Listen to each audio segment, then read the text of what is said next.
जैसा कि मैंने पिछली कड़ी में ज़िक्र किया कि सैमविक को अपनी रिसर्च में पता चलता है कि किस तरह से उनका आज का मित्र पूर्व जन्म में भी उनका बहुत करीबी दोस्त और राजनीति की फील्ड में उनका साथी रह चुका है। अब पिछली कड़ी का लिंक तो नीचे डिस्क्रिप्शन बॉक्स में दिया गया है। इसी चीज़ को आगे बढ़ाते हुए एक और घटना घटित होती है जिसने सैमविक के इस पुनर्जन्म की रिसर्च को और आगे बढ़ाया। ये घटना संबंधित है कैरी मुलीस से। इनका चित्र मैंने आप सभी के साथ शेयर किया है। नैन्सी मुलीस को 1993 में पॉलीमरेज चेन रिएक्शन इसकी खोज के लिए नोबेल पुरस्कार मिला है। ये एक रासायनिक प्रतिक्रिया है जो डीएनए के फिंगरप्रिंट पर आधारित होती है। इस विषय में नेरी मुलीस जो कि एक महिला हैं, उन्हें 93 में नोबेल पुरस्कार मिला। अब थोड़ा सा इन बातों पर भी गौर कीजिए। ये बात इस बुक में शेयर नहीं की गई है, लेकिन आप थोड़ा नोटिस कीजिए कि सैमविक आज की तारीख में भी बहुत प्रसिद्ध चिकित्सक हैं और उन्होंने जो पुनर्जन्म पर रिसर्च करी है उसके लिए उनका बहुत नाम है। लेकिन साथ ही साथ पास्ट बर्थ में भी किस तरीके से वो अमेरिका के राष्ट्रपति रहे हैं, और जैसे आज भी जब उन्होंने कैरी मुलीस के संबंध में जाना कि किस तरीके से वो उनकी पास्ट लाइफ से कनेक्टेड है, तो देखिए उनको भी नोबेल पुरस्कार मिला। यानी पास्ट बर्थ में भी वो बहुत ऊंचे पद पे थे, एक सेलिब्रिटी थे, राष्ट्रपति थे, तो उनके जो आसपास के जो उनके मित्रगण रहे होंगे, स्वाभाविक है वो एक सेलिब्रिटी थे तो उनके आसपास के मित्रगण भी उसी कैटेगरी के व्यक्ति रहे होंगे। जैसे फिल्म स्टार्स के दोस्त फिल्म स्टार्स होते हैं, राजनीतिज्ञों के दोस्त राजनीतिज्ञ होते हैं, इस तरह से। तो यहाँ पर भी देखिए कि अब जिस महिला के साथ उनका पूर्व जन्म से संबंध सामने आता है, वो भी कोई छोटी मोटी महिला नहीं है, उन्होंने भी नोबेल पुरस्कार जीता है। ये बात मैं इसलिए कह रही हूँ क्योंकि इससे दो बातें निकल कर आती हैं। एक तो ये स्पष्ट हो रहा है कि जो पास्ट बर्थ के महान व्यक्तित्व वाले लोग थे, वो इस बर्थ में भी कुछ उसी तरह की उनका महान व्यक्तित्व ही है। महान व्यक्तित्व से मेरा मतलब कुछ और है, मेरा मतलब अपनी फील्ड में महारथी, क्योंकि ये संस्कार भी तो पास्ट से ही आए हैं ना, तो वो बहुत मददगार है उनके लिए। ऐसे समझ लीजिए जैसे कोई बच्चा आज की तारीख में, मान लीजिए वो बहुत बड़ा कोई डांसर है, उसकी मृत्यु हो जाती है, नेक्स्ट बर्थ में वो जैसे यहाँ पर अभी वो बहुत पारंगत है नृत्य कला में, तो बचपन से ही वो पारंगत होगा ना नृत्य कला में, तो उसके चांसेस बहुत ब्राइट होंगे ना आगे चलकर इसी क्षेत्र में बहुत बड़े सेलिब्रिटी बनने का। क्यों? क्योंकि बाय बर्थ ही एक क्षमता लेकर आया है। जिस चीज़ को दूसरों ने डेवलप करना है वो चीज़ तो उसकी नींव में ऑलरेडी है। इसी तरह से सैमविक के आसपास भी जो लोग हैं वो भी अपनी फील्ड के महारथी रहे होंगे। तो अब देखिए यहाँ पर भी वो सेलिब्रिटी हैं। अब इसी चीज़ को आगे बढ़ाते हुए सैमविक को ऐसा लगता था, वो कई सालों से इस बारे में सोच रहे थे कि जैसे चेहरे मोहरे मिलते हैं, आपके गुण मिलते हैं, व्यवहार कुछ कुछ मिलता है, आदतें मिलती हैं, यहाँ तक कि पूर्व जन्म में कोई आपको अगर कहीं चोट लगी है, कोई निशान है, तो वो तक ट्रांसफ़र हो जाता है। इसी तरह से इन चीज़ों से थोड़ा आगे बढ़ते हुए, ये तो छोटे स्तर की चीज़ें हैं, इनसे आगे बढ़ते हुए कि शायद आत्मा जो है वो हमारे डीएनए के कुछ हिस्सों को खास रूप से प्रोग्राम करती है। अब यहाँ पर ना बात को समझिए, कितनी डीप बात बोली है इन्होंने। मैं एक चीज़ को नोटिस करती हूँ कि आप जब किसी भी सब्जेक्ट में गहराई से घुसने लगते हैं ना, तो आपको ऐसे आइडियाज़ आते हैं, ऐसे चीज़ों में आप तर्क ढूंढते हैं जिस पर एक सामान्य व्यक्ति का ध्यान ही ना जाए।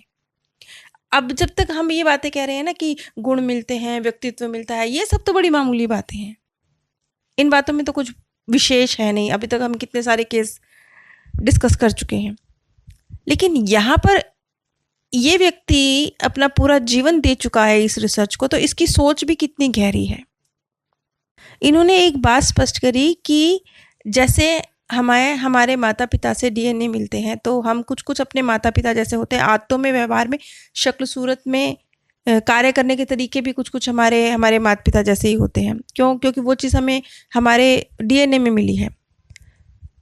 इसी तरह से जो आत्मा है वो अपने गुण, अपने संस्कार, अपनी क्वालिटीज, शरीर बेशक खत्म हुआ है, शरीर ही तो खत्म हुआ है ना पिछले जन्म का, बाकी तो कुछ नहीं खत्म हुआ ना, तो वो सब कुछ जब ट्रांसफ़र करती है तो वो भी जैसे डीएनए ट्रांसफ़र होता है बच्चे में माता पिता से, इसी तरह से ये शारीरिक डीएनए की बात हो रही है, लेकिन यहाँ पर आत्मा के डीएनए की बात हो रही है, वो भी ट्रांसफ़र हो रहा है। तो इस तरीके से जब आप जांचेंगे, परखेंगे, तो बहुत नई चीज़ें निकल के सामने आएंगी। क्यों? क्योंकि आत्मा जो संस्कार, जो गुण पास्ट बर्थ में अपने साथ लेकर आई है, उसके मुताबिक वो नए शरीर के डीएनए पर प्रभाव डाल रही है। यानी आत्मा के कारण एक फिजिकल बॉडी भी प्रभावित हो रही है, उसका डीएनए भी प्रभावित हो रहा है। अब इन बातों को जब हम समझते हैं ना, तो एक चीज़ और है, बिल्कुल क्लियर होती है, हमें समझ में आती है कि किस तरीके से, अब जैसे हम हैं, कितनी सब चीज़ें उलझी हुई हैं ना, आपका दिमाग, आपका मन, आपका शरीर, आपका वातावरण, आपका जो गाइड करने वाले आपके पेरेंट्स, ये सब लोग आपके साथ किस तरीके से हैं, उसके आधार पर आपका जीवन बनता है। इनमें से कुछ भी अगर गड़बड़ होता है तो लाइफ गड़बड़ हो जाती है। खैर, जो सैम्विक थे, उन्होंने जब ये चीज़ नोटिस करी कि आत्मा भी डीएनए पर प्रभाव डालती है, तो पुनर्जन्म में किस तरीके से बायोकेमिकल के रूप में इस चीज़ को साबित किया जा सकता है। अब यहाँ पर बात आ गई है साइंटिफिक तरीके से आत्मा को साबित करने की, कि कैसे ट्रांसफ़र हो रही है, कैसे एक पूर्व जन्म में कोई क्या हो सकता है, इस जन्म में क्या होता है। अब यहाँ पर एक जन्म से दूसरे जन्म में जो विचार ट्रांसफ़र हुए हैं, उनके डीएनए की बात हो रही है, क्योंकि विचारों के जो डीएनए से उनका मतलब है कि ये कुछ ऐसे हिस्से होते हैं जो आत्मा की विशेषता होते हैं। आगे सैम्विक कहते हैं कि अगर आत्मा एक होलोग्राम प्रोजेक्ट करती है, जिसके परिणाम स्वरूप एक जीवन काल से दूसरे जीवन काल में चेहरे की विशेषताएं समान होती हैं, तो हमारे डीएनए में आत्मा के होलोग्राम का कुछ प्रतिबिंब हो सकता है। कितनी सही बात है कि जब चेहरे की समानताएं ट्रांसफ़र हो रही हैं, तो इसका मतलब विचारों का डीएनए समान है। उन विचारों का, उन व्यवहारों का भी अपना एक डीएनए था जो ट्रांसफ़र हुआ है, जिसने शरीर पर असर डाला है, और इस कारण से चेहरों में समानता आ गई है। अब नोबेल पुरस्कार विजेता कैरी मुलिस से उनकी मुलाकात कैसे होती है? ये बात है अगस्त 2000 की। टेरी शारर नाम के एक व्यक्ति हैं जो डीएनए विशेषज्ञ हैं, उनकी बात हुई सैम्विक से।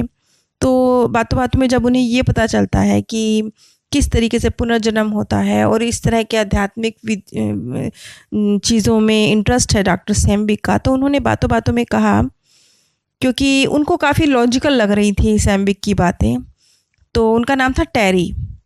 तो बातों बातों में टेरी बहुत उत्साहित हो गए और उन्होंने कहा कि उनकी एक मित्र है कैरी मुलिस, जिन्हें नोबेल पुरस्कार मिला है, उनको ना कैरी मुलिस से संपर्क करना चाहिए। ये राय टेरी ने दी सैम्विक को। अब टेरी ने ये क्यों कहा कि उन्हें मुलिस के साथ संपर्क करना चाहिए? क्योंकि जो मुलिस थी, उन्होंने डीएनए फिंगरप्रिंट में जो प्रयोग की जाने वाली रासायनिक प्रतिक्रिया होती है, उनका आविष्कार किया है, जिसे कहते हैं पॉलीमरेज चेन रिएक्शन। अब यहाँ पे थोड़ी वैज्ञानिक भाषा आ जाती है तो हमें समझ नहीं आएगी, तो हम अपनी सरल भाषा में ही इस चीज़ को समझेंगे। ये वो पहला वक्त था जब सैम्विक ने कैरी मुलिस के बारे में सुना। इस चीज़ को ऐसे समझ लीजिए जैसे एक फिल्म थी ना जुरासिक पार्क, तो उसमें किस तरीके से इस चीज़ को एक्सप्लेन किया गया था कि डायनासोर का जो डीएनए है उसे सुरक्षित रखा गया और फिर उससे डायनासोर की प्रजाति का फिर से आरंभ हो गया। इसी तरीके से थी ना जुरासिक पार्क फिल्म, कुछ कुछ इसी सिद्धांत पर काम किया है टेरी मुलिस ने। अब देखिए कुदरत कैसे साथ देती है। आप इन्हीं चीज़ों को समझिए कि जिस दिशा में आप अपना दिमाग दौड़ा रहे होते हैं ना, जिस चीज़ पर अपना फोकस कर रहे होते हैं, फिर निश्चिंत होकर बैठ जाइए। अपने आप कहीं ना कहीं से वो चीज़ें आपके पास आती चली जाएंगी।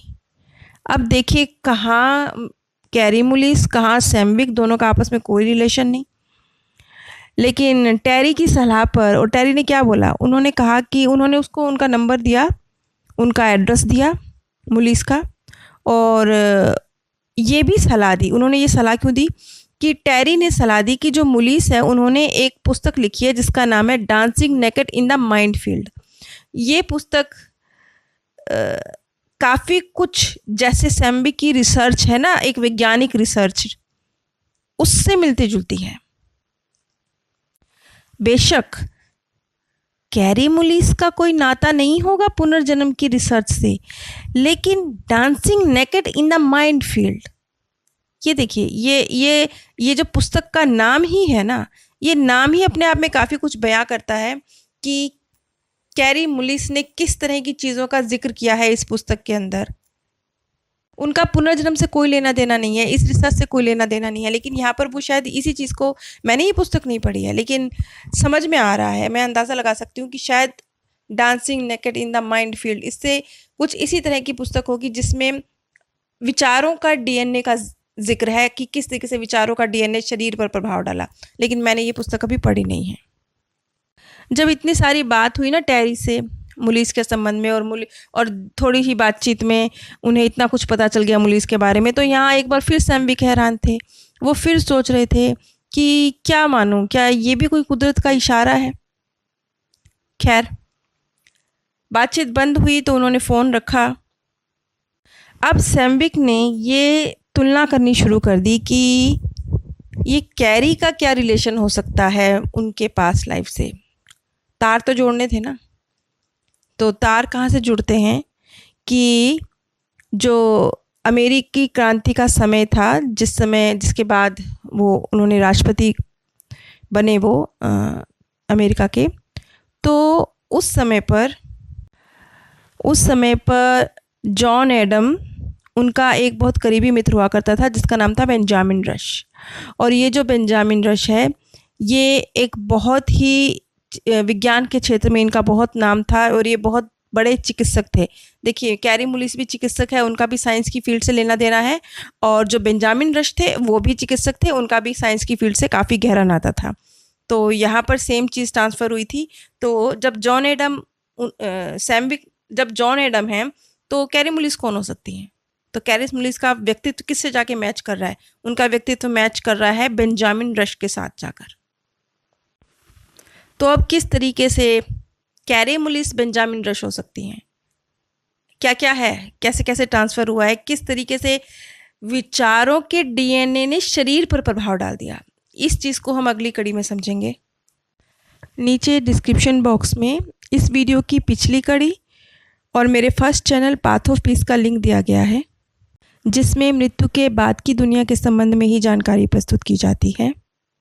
अगर आप इसी प्रकार की सत्य घटनाओं को जानने और समझने के इच्छुक हैं तो कृपया मेरे first channel path of peace पर ज़रूर विजिट कीजिए। आप सभी पर परमात्म सौंदर्य, प्रेम और आनंद सदैव बरसता रहे। आप सभी दिव्य परम धाम में स्थान प्राप्त करें। जैसा कि मैंने पिछली कड़ी में